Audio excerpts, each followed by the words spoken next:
Hi, my name is Marissa Penrose, and today we're going to be talking about why communication is so important within the family, and especially for teens and parents using what I learned from the family wellness curriculum. So starting off, I'm going to be explaining a few different role plays to show how things can go wrong and right depending how you talk with one another. In this case, your teen and a teen and a parent.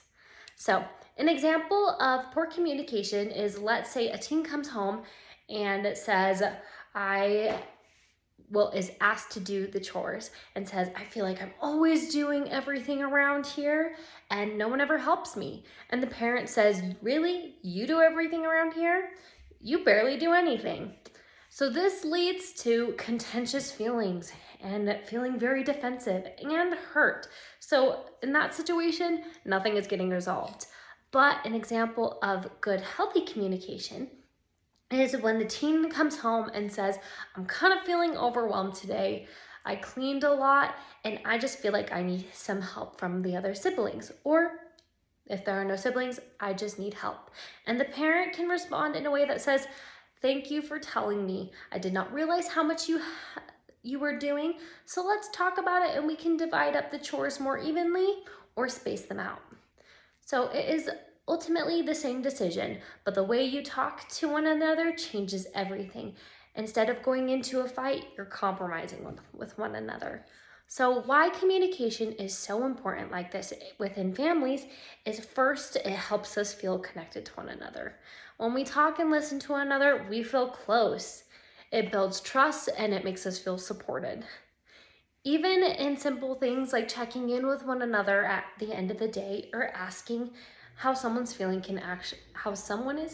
can go a really long way. So second, it prevents miscommunications.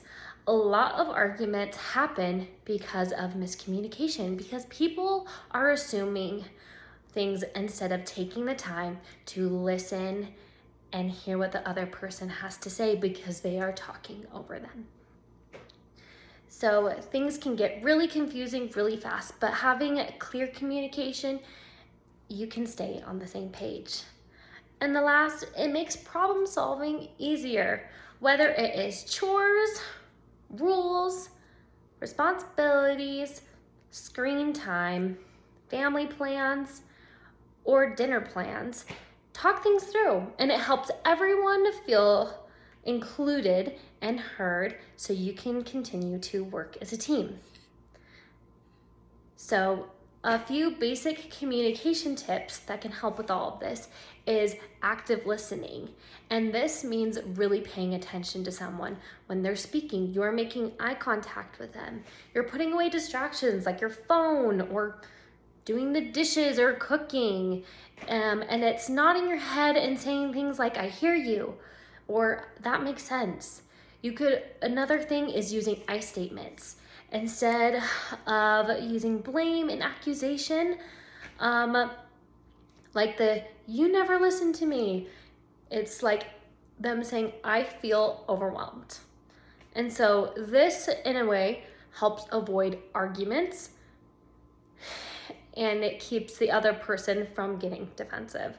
So another thing you want to do is watch your tone of voice and your body language. So this is big because when you are saying the right words and the right things, you're going to be open and you're receptive and your body posture is going to be different. But when you're not and you're more tense, like your voice is going to be raised. You're going to be more closed off by like crossing your arms, rolling your eyes, not really engaging your body towards the person who's talking, especially like this is important between teens and parents as well.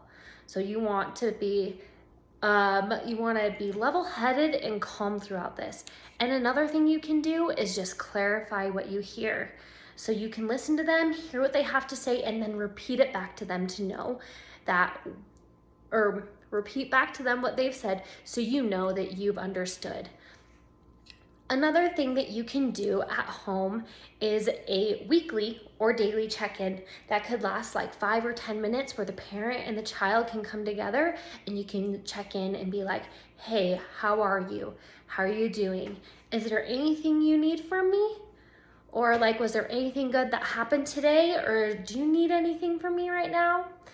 So during this time, you just want to listen to them talk. Give one another a turn, don't interrupt, and then that can help create another way for them to feel connected. Because the most important things that you want for a child and a parent to feel, well, a child to feel towards their parent is safe, seen, and soothed. So good communications help families feel closer. It solves problems, and it also avoids unnecessary conflicts or misunderstandings.